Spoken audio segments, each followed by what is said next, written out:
Okay, let me try that again. Okay, now we're really live. Welcome, everyone. It's good to see you all. You were welcome the first time, but now you're welcome on the recording. And we're continuing our learn and count in the Shla, at least on Monday nights in the Monday installment. So I hope everyone's having a fine Monday. And here's what we've got.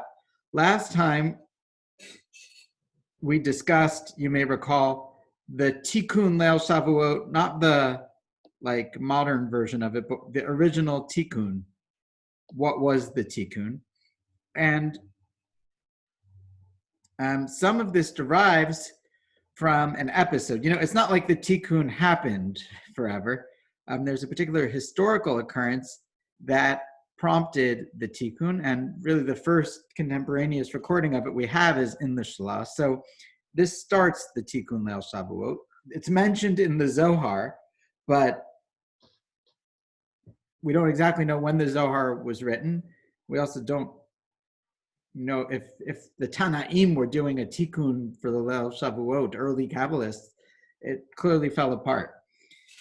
But he says, Laharot gedulat malad zeh halayla, to show you the value, or I'm reading from one version, there's a different version on the screen. I see there are small differences. I have notes in mine. All right, well, I'll read from my version, and your version will have different things like Zen. So, but Laharot gedulat malad zeh halayla, ich shechaviv lefnei HaKadosh Baruch Hu levilti nidom rega achat mitvekut HaTorah, gam yesh reshut lahafsik in inyan le'inyan nedaber divrei hitorut musar pishpush ma'asim letakin takanot lirat Hashem. He says, you know, I want to show you the value, to demonstrate the value of this night, how precious it is to Kadosh Baruch Hu, that you shouldn't cease one moment from Dvekut HaTorah, from cleaving to the Torah. There is permission, though, between the Tikkun. You know, can you speak while you're doing the Tikkun? So you can speak divrei. It doesn't say you can eat cheesecake. It doesn't say coffee, but it does say you can break between the Tikkun with divrei hit overrut musar, inspirational ethical rebuke, upishpush ma'asim, and a close examination of your deeds, and to make decrees for the fear of God. So in other words, you could take on like an oath or a communal oath. We could say, well, you know, I think we all need to fast more, or we need to recite more Psalms or study more Torah. You can break to do that kind of a thing. It's a little different than cheesecake. So in order to demonstrate all of this, I'm going to write for you about an occurrence that happened, Karo not long ago. So this was written by Rabbi Shlomo Halevi Alkabetz, who people know he was one of the mystics in Tzfat, related to Rav Yosef Karo, brother-in-law. Am I getting that correctly? Someone can clarify the relationship. Wikipedia knows best, I'm sure. In Tzfat, with the circle of the Kabbalists during the time of the Ari and Rav Yosef Karo and all of the other greats. You know him because of his classic Lecha Dodi, right? That's what you know, that poem. So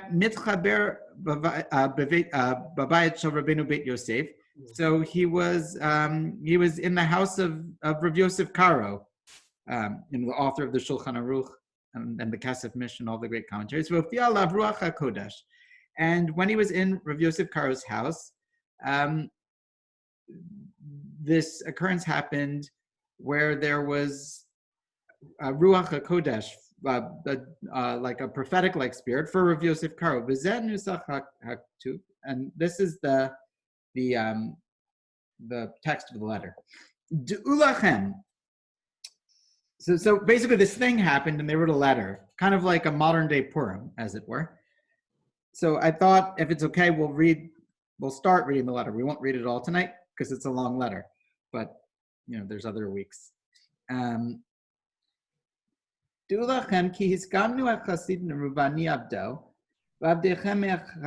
מהחברים, לעמוד על נפשנו ליל שבועות ולמנדד שאינם עינינו. So you should know that we agreed, Rav Yosef Karo and me, and the chevra, our people, our chevra, the chaverim, the friends, la'amod al nafshenu, that we would do something that was difficult, in other words, for our souls, on the night of Shavuot, and to not sleep, to limit sleep from our eyes. Anyone familiar with this? It's a little difficult to stay up on Shavuot, not always pleasant, the way he describes it. And we did it. Thank God. But listen and be alive. Look what happened. This is what we did. Describing Rishonat Torah. So first we read the Torah. Karinami Parshas Breshis, Advei Chulu, etc. B'ni'ima b'kol gadol. Achar kach b'chodesh hashlishi ad sof sidra. Odmi Parshas Mishpatim Bal Moshe Amar ad sof sidra. He's just describing. Maybe I'll skip for the sake of time, like what they did. Similar to what we described last week, and he ends by saying V'achar kach lamanu al derech ha'emes. And afterwards, we learned it the Kabbalistic way.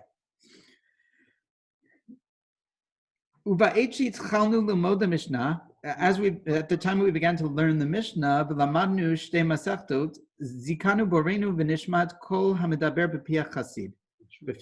so as we were starting to learn the Mishnah, and we learned just 2 Masechtas of Mishnah, we merited, right, a revelation from God, and we heard a voice speaking from the mouth of Rav Yosef Karo. Kol gadol b'chituch otiot. It was a loud voice with chituch otiot, often described by people as like gibberish, as it were. It wasn't clear. It was letters. It was like a confusing sound. And all the neighbors heard but couldn't understand. Alluding to the way the shofar at Har Sinai on Shavuot, which grew louder and louder. So it was very pleasant.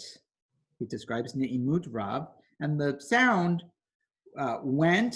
It was a continuous sound, and it grew louder. V'nafalnu al paninu. So Rav Yosef Karo is sitting there, and all of a sudden he goes into this gibberish kind of speech, and there's this extremely pleasant voice that emerges, and a sound that keeps growing louder, and they fall on their faces. No one wanted to look out of the great fear. And then the voice began to speak to them. And it said, anyone remember this? We've learned this a few times, but this is the first, modern tikkun, like ours. Has anyone read this in its full recently? Were people aware that this happened? No. Okay. So it's like hard to believe. So I just want to make a comment as we're reading this interesting thing, which is that we tend, I think, even like the Orthodox superstitious among us in our modern whatever, to kind of separate like halacha. It's like this legal process, with precedent and arguments and whatever. But I think the more you go back, and certainly in the Shlan, older Sfarim and Rav Yosef Karo and others, we tend to quote the legal rulings, but I think we excise in our teaching, I guess rabbis that present the material a lot, some of the more unusual occurrences that aren't unusual to them, that form often the basis of the background for the practices that then become codified. And so I think it's important to realize that they weren't just reading books. They were engaged in, what would now be called like New Age mysticism, or people would ask, like, what are they on, right? So, listen up, friends, the scrupulous among the scrupulous, the most scrupulous, my beloved friends, shalom lachem, peace upon you. Ashreichem v'ashrei yoladetchem. You're fortunate, and so are your descendants. Ashreichem b'olam hazeh, ashreichem b'olam haba. This world and the next world.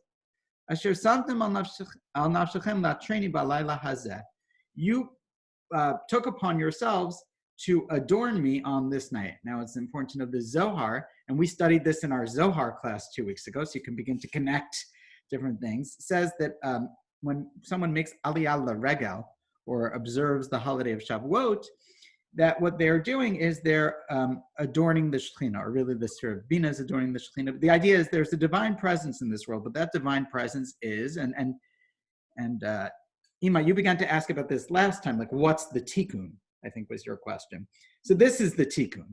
The Tikkun is God manifest as the divine presence in our world, which is also symbolized by the Torah Shabbal Peh, the oral Torah, and that's why the Mishnah is the source of the occurrence here, because God in the world is the oral law. The oral law is like how the Torah is actually applied to our lives. Torah Shebechtav is one thing, but oral law is like who gets the money? What do we do? It's the actual application of it. So that manifestation of God is considered abandoned, like the temple in Jerusalem.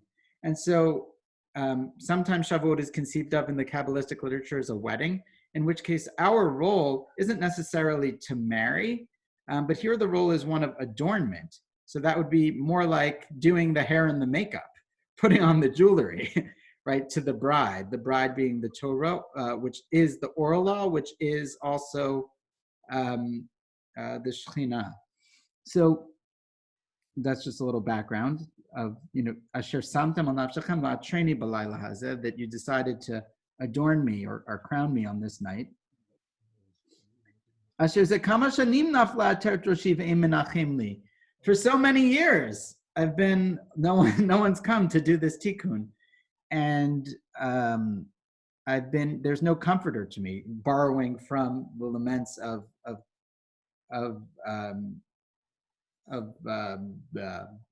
Lamentations of Echa. Right, and I've been thrown in the mud and thrown in the garbage. Right, I'm. No one cared about me. I was like thrown in the garbage. But you've returned the crown to its place of old, like when the temple was built. And there was prophecy. So be strengthened, my friends. Be encouraged. Rejoice and exult and know. You are b'nei aliyah. You're the creme de la creme. You people are spiritually exalted. And you have merited to enter the palace of the king. The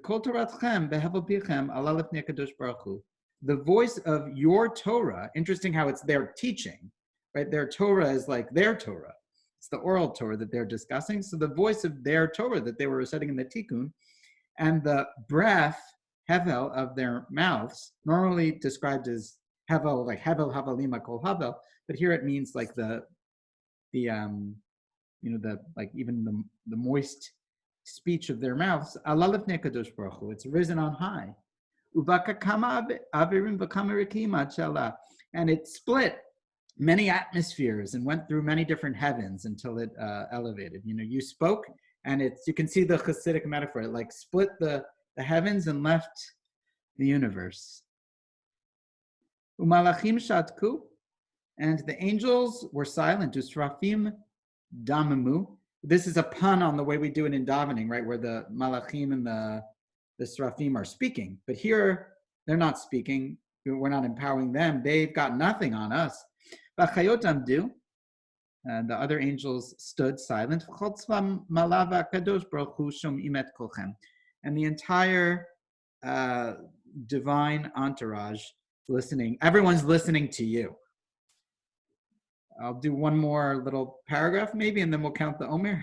Does that sound right? Sure. Hinani hamishna chatem yeseret et ha'adam bati ledaber alechem.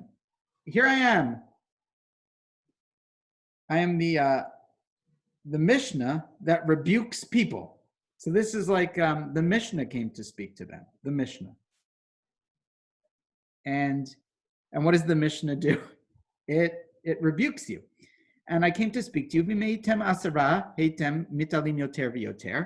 And so the first thing, I always love to quote this, the Mishnah says, is you didn't have a minion. If you were a minion, this would have been a really incredible occurrence, but you didn't have a minion. Avalim calls that, nonetheless, you still managed to merit the Mishnah coming alive and speaking to you, which is pretty good without a minion, don't you think? Like you think you need a minion. Look what you did even without a minion. And so, you're fortunate, and so are your kids. Because you didn't sleep, it was worth it.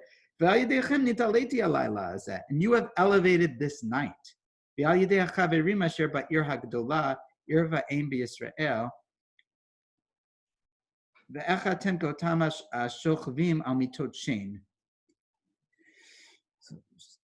scroll down a little for you here. Okay.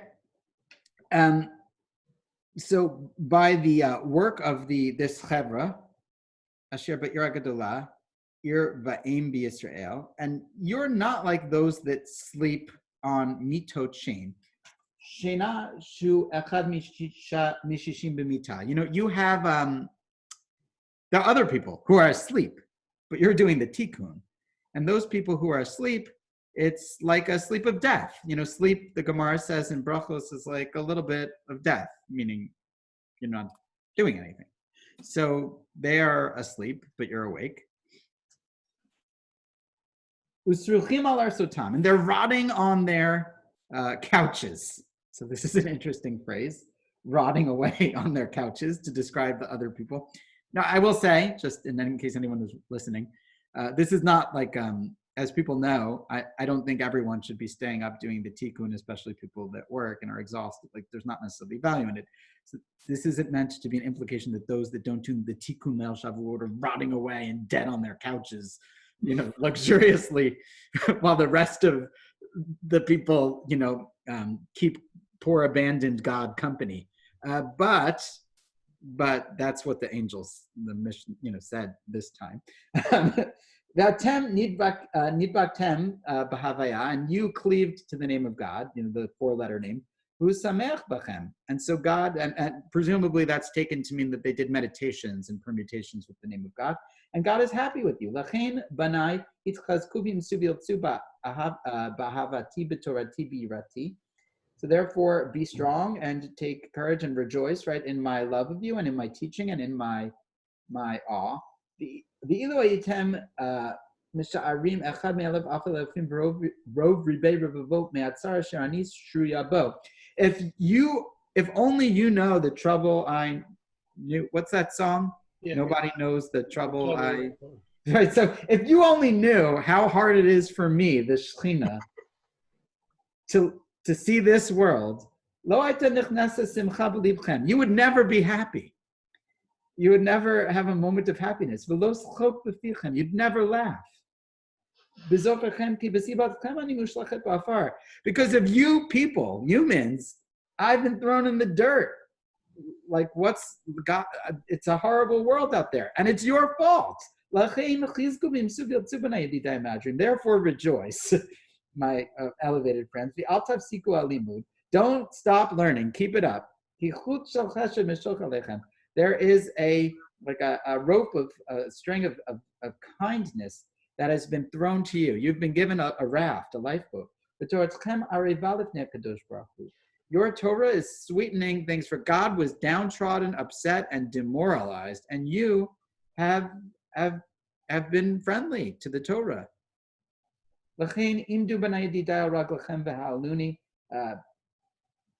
Get up, stand up. The Mishnah says, and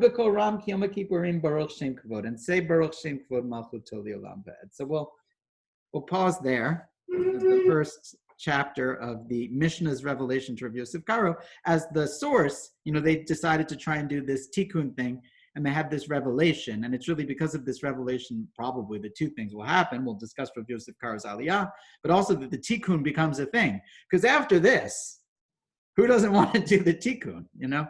So I'll pause for any questions, and then we'll count the Omer. Maybe. Just a question. Yeah. Like an etymology kind of thing. The word you said, like sleeping. Oh, the mitot chain. Like death, right? Yeah. So I'm looking at the word. The word for a bed is mitah, and the word for death is met, right? Right. That's. I mean, mate is with a tough, and this is with a tet. Okay. Never mind. But it's all good. Yeah. So. Wait, met. How do you spell met? Mem tough. Right. And the mitah mem yod tet. Hey. No, here it's with a tough. B'mitah.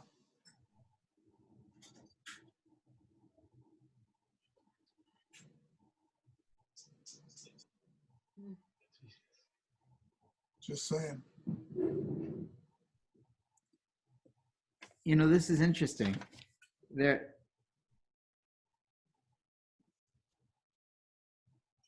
Okay, so in the version I'm reading, it has a tet, and in the version on the screen, it has a tough. And in real life, mitah has a tough, like in modern Hebrew. I'm just thinking out loud. Yeah, I'm just wondering if there's a connection. That's all. That's interesting. Okay. Does anyone know the origin of this phrase, mitot chain? Seems like a phrase being used. The beds of sleep death. Oh, I see. Okay. Okay, query. What are the uses of mitot chain as an allusion to a pasuk somewhere or to some kind of aphorism? We'll research that, as will you. And hopefully we'll come up with an answer. Okay. But good question, Marvin.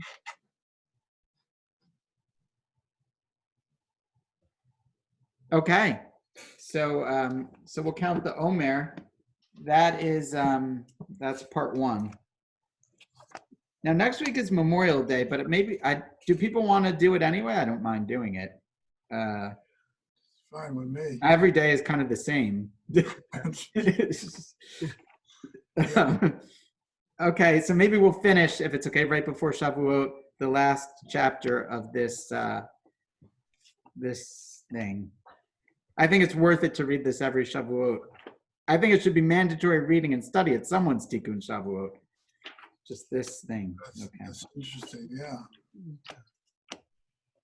And think about, let it sit, and let me know if you have any, you either offline or if anything you're thinking about with this. So this is really considered one of the sources for the minhag? I think this is the origin of the modern minhag. This is it. Yeah.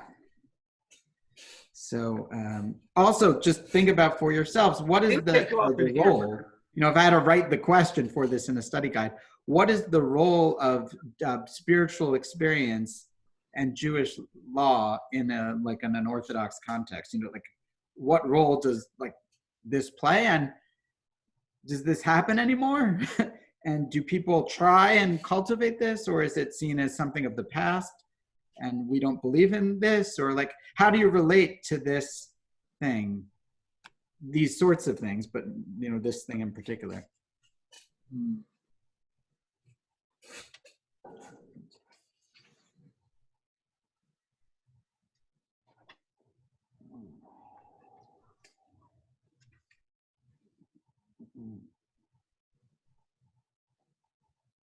Baruch atah Adonai Eloheinu melech haolam asher kiddushanu letzosah v'tzivanu asiyas haomer hayom 40 yom sheni b'chamisha Shavuos v'chamisha yamim ba'omer.